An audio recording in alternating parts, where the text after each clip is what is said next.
পিতা মুক্তিযুদ্ধে শহীদ, অথচ জামাত এমপি জন্মেছেন 1981 সালে। জাতীয় সংসদে দেওয়া এক বিতর্কিত বক্তব্যকে কেন্দ্র করে নীলফামারী 4 আসনের সংসদ সদস্য ও বাংলাদেশ জামাতে ইসলামী নেতা হাফেজ আব্দুল মুনতাকিমকে নিয়ে সামাজিক যোগাযোগ মাধ্যম ও রাজনৈতিক মহলে তীব্র সমালোচনা ও আলোচনার সৃষ্টি হয়েছে। সংসদে দেওয়া তার নিজের দাবি এবং নির্বাচনী হলফনামায় উল্লেখিত জন্ম তারিখের মধ্যে এক বিশাল ও অবাস্তব অসঙ্গতি প্রকাশ পাওয়ায় এই বিতর্কের সূত্রপাত। মূল ঘটনার সূত্রপাত ঘটে জাতীয় সংসদের একটি অধিবেশনে মুক্তিযোদ্ধা সংক্রান্ত একটি গুরুত্বপূর্ণ বিলের উপর আলোচনা সভায়।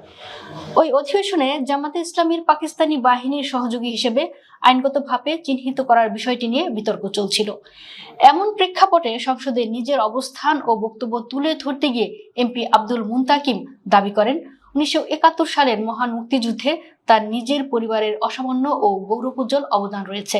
গত 14 জুন সংসদে ক্ষোভ প্রকাশ করে দেওয়া সেই বক্তব্যে তিনি বলেন, আমার বাবা, আমার দাদা যুদ্ধে শহীদ।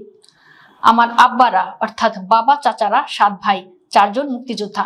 আমার দাদারা 19 জন, 11 জন মুক্তিযোদ্ধা। আমার পরিবারের 47 জন মুক্তিযোদ্ধা। আমার মা মুক্তিযুদ্ধের অন্যতম সংগঠক।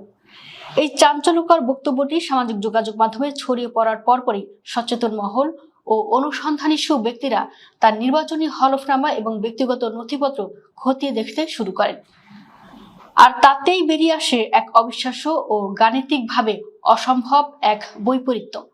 নির্বাচন কমিশনে জমা দেওয়া তার হলফনামা এবং উন্মুক্ত তথ্যকোষ উইকিপিডিয়ার তথ্য অনুযায়ী সংসদ সদস্য হাফেজ আব্দুল মুনতাকিমের জন্ম তারিখ উল্লেখ রয়েছে 1981 সালের 10 জানুয়ারি। নিজের বক্তব্যের শেষ দিকে এই সংসদ সদস্য নিজেও বলেন তার জন্ম 1981 সালে। এই জন্মসাল সামনে আসার পরেই সামাজিক যোগাযোগ মাধ্যম ব্যবহারকারীরা তার বক্তব্যের সত্যতা নিয়ে সরাসরি প্রশ্ন তুলেছেন।